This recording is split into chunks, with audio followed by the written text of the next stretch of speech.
Good morning, students. Through this video lecture, I'll explain you one of the most important unit of the Delhi Sultans, that is administration and consolidation under the Khaljis and the Tughlaqs. How the Delhi Sultans, after establishing their rule in India, how they consolidated their position and what kind of administrative setup was founded or organized by the Delhi Sultans to bring the entire, almost the entire subcontinent under their control. Let's see. So we'll discuss about this through this unit. The Delhi Sultanate was a series of 5 different dynasties who were ruling large part of Indian subcontinent between the year 1206 to 1526 CE. Now during this time period, between 1206 to 1526 CE, the Delhi Sultanate or the Delhi Sultans, they fought many battles to expand its region. To integrate and administer such a vast kingdom, reliable administrators were required. Prior to the Delhi Sultans, the rulers basically they appointed their heirs or successors, chieftains and aristocrats as governors to look after the administration. But with the establishment of the Delhi Sultanate, the sultans, they have set up a different kind of administrative. They have laid a different kind of administrative system, and it was Sultan Iltutmish. He started appointing special slaves who were called bandagans for administration and military services. These slaves or bandagans, they were loyal and trustworthy to their masters. The Khaljis and the Tughlaqs, they continued to use the bandagans or slaves in administrative posts. However, the sultans also placed people of humble birth in high political and military position and as governors. This dependence of the Delhi sultans on bandagans or slaves and nobles of humble birth might have introduced an element of political instability, because the bandagans or the slaves or the nobles of humble birth, they tended to remain loyal to their masters and patrons and not to their successors or to their heirs. So therefore, when a new sultan ascended the throne, then often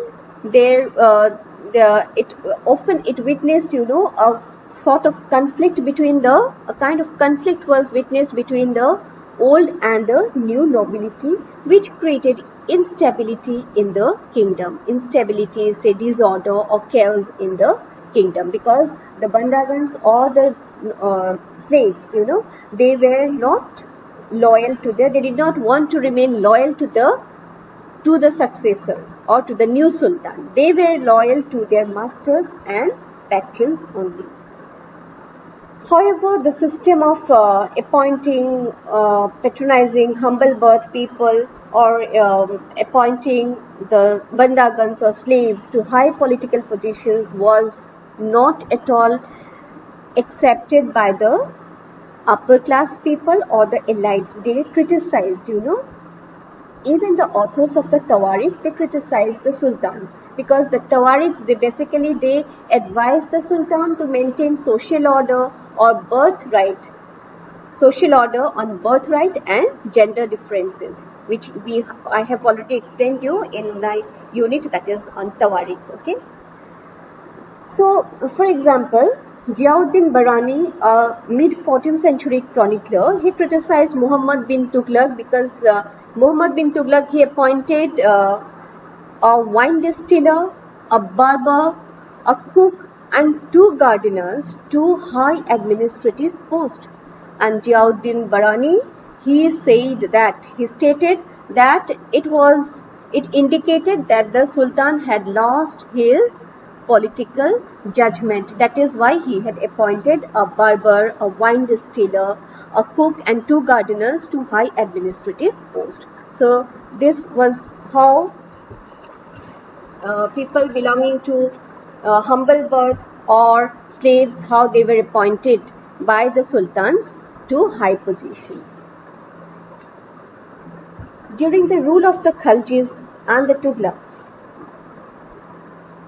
basically during the rule of the Khaljis and the Tughlaqs, heads were given lands which were military heads were given lands which were called iktas. The Khaljis and the Tughlaqs, during their reign, military heads were given lands which were called ikta. The holder of iktas were called iqtidars or muktis.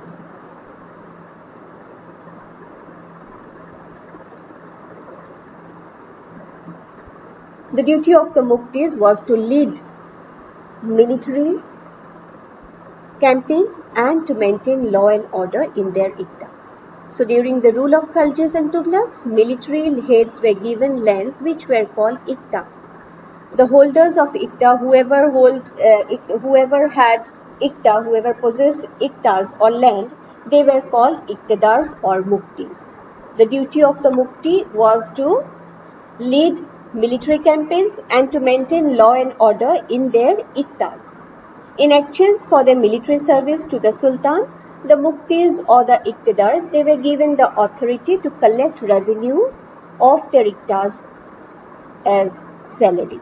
So they were not given salary, So what the iqtidars they used to do, they give service to they provide military service to the sultans. So in exchange for their military service to the sultan, the muktis or the iqtidars, they were given the authority to collect revenues of their iktas as salary. So the revenues which they collected from their iktas, that was their salary. Okay. Now the revenue which was collected, they also paid their soldiers from these revenues.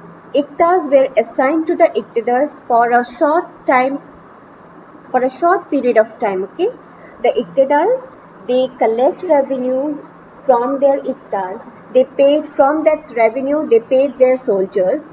They made the expenditure of the soldiers, and the iktas which were assigned to the iqtidars, it was not permanent. It was assigned for a very short span of time and was often shifted from one ikta to another. They were shifted from one ikta to another. It is not like that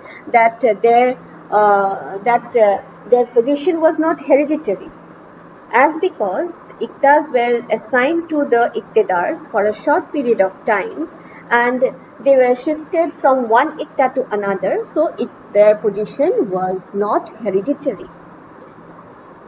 That means the ikta did not go from a father to a son. These harsh conditions were imposed during the reign of these other harsh conditions. These harsh conditions, terms and conditions were imposed upon the iqtidars during the reign of Alauddin Khalji and Muhammad bin Tughlaq.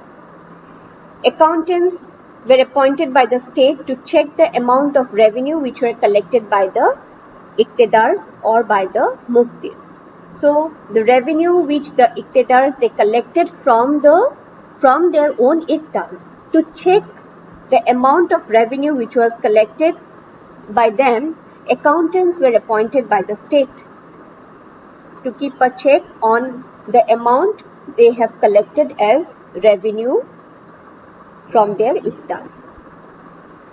Now let's see strategies used by Alauddin Khilji and Muhammad bin Tughlaq. What kind of strategies Alauddin Khilji and Muhammad bin Tughlaq have used? The Delhi Sultans, they brought the nearby lands of the cities under their control. That is the hinterland. Okay, the Delhi Sultans brought the hinterland of the cities under their control, which was internal expansion. Okay, as I have already explained you about the hinterland's internal and external expansion. So when the Delhi Sultans, they brought the hinterland or the nearby lands of the cities under their control. They forced the landed. Once they brought the land or the hinterland under their control, they forced the landed chieftains. Who was the chief? The chieftain of that land was forced, and the rich landlords to accept their authority. Once the hinterlands or the nearby lands of the cities were brought under the control of the Delhi Sultans, they forced the landlords or the landed chieftains to accept the authority of the Delhi Sultan. It was under Alauddin Khilji's administration, the state brought the assessment and collection of land revenue under its control. So, during the time of Alauddin Khilji, he was a shrewd administrator, and it was under his administration the state brought the assessment and collection of land revenue. The local were forced to pay taxes. The local chieftains, they were forced to pay taxes to the Sultan, and the authority which they enjoyed, which they had to levy taxes in their own region was cancelled by the Sultan.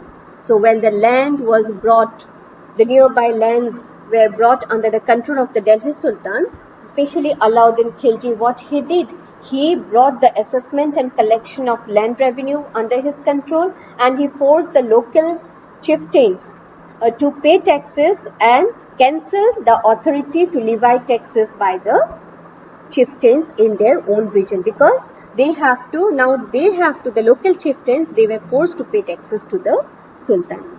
Some old chieftains and landlords, they served the Sultanate as revenue collectors and assessors. Now there were three types of taxes.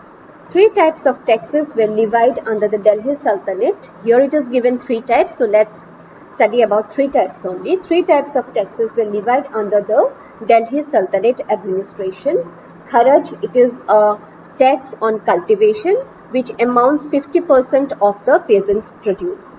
Kharaj is it is a tax on cultivation which amounts that 50% of the peasants' produce.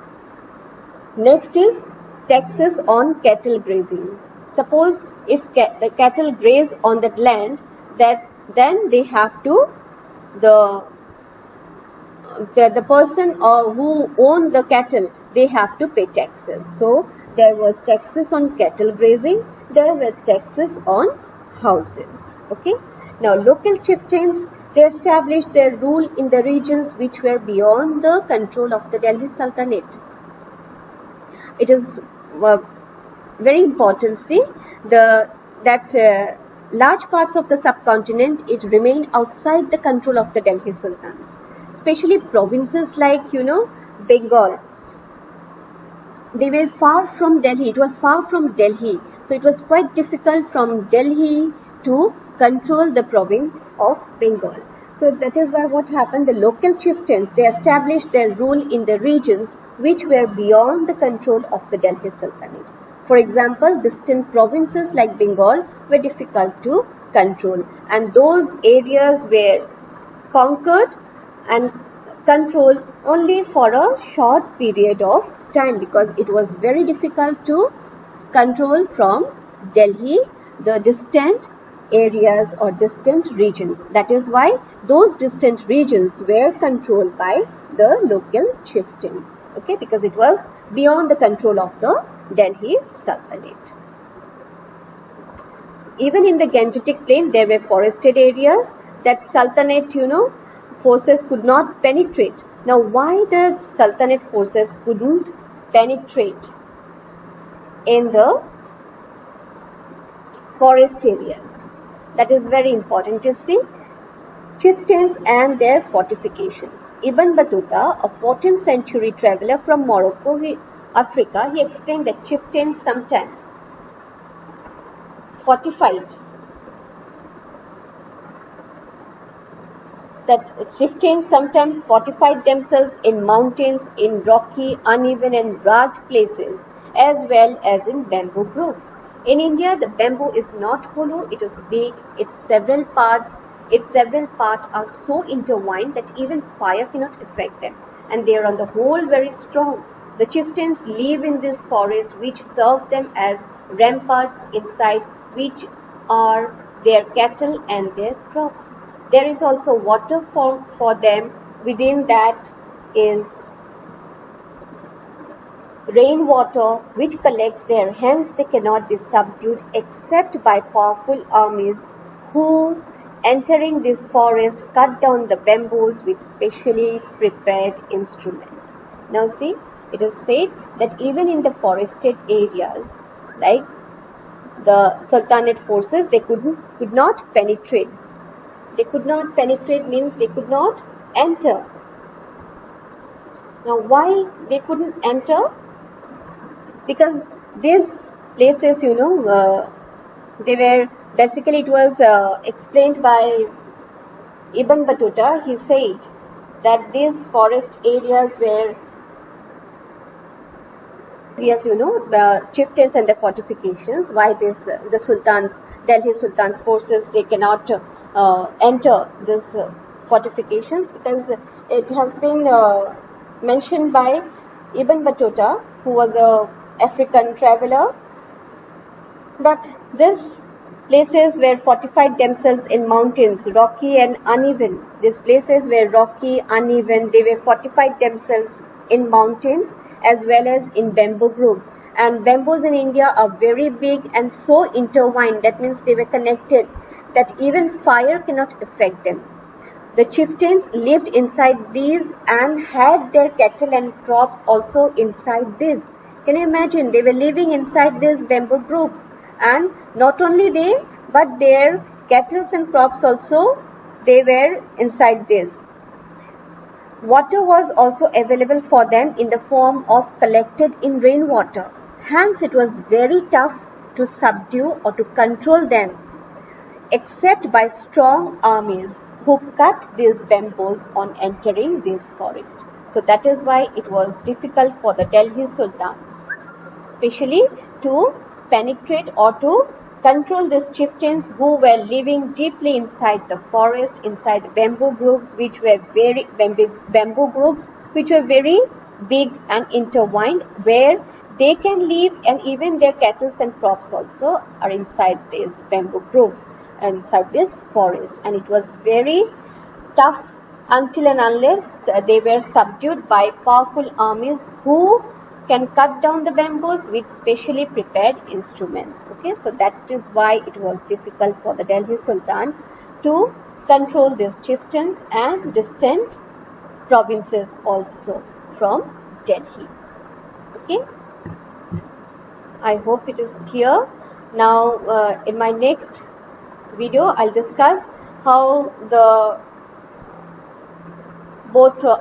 comparison between Alauddin Khilji and Muhammad bin Tughlaq as administrator. Because during the time of Delhi Sultans, Mongols under Genghis Khan invaded Transarmenia in northeast Iran in 1219, and Delhi Sultanate had faced their onslaught soon after. They attacked Delhi Sultanate during the reign of Alauddin Khilji. It started during the reign of Iltutmish, then Ghiyasuddin Balban, Alauddin Khilji, and in the early years of Muhammad bin Tughlaq. So to resist the Mongols, they required these two rulers, Delhi Sultanate required a huge army and a very huge and skilled military force they required. So this forced the two rulers to mobilize a large standing army in Delhi, which posed a huge administrative challenge. Now, how did Muhammad bin Tughlaq and Alauddin Khilji, they have dealt with this serious matter, how they have maintained the large standing army in Delhi, and how they have this is the military administration of Alauddin Khilji and Muhammad bin Tughlaq. So this next topic will be a comparison between Alauddin Khilji and Muhammad bin Tughlaq.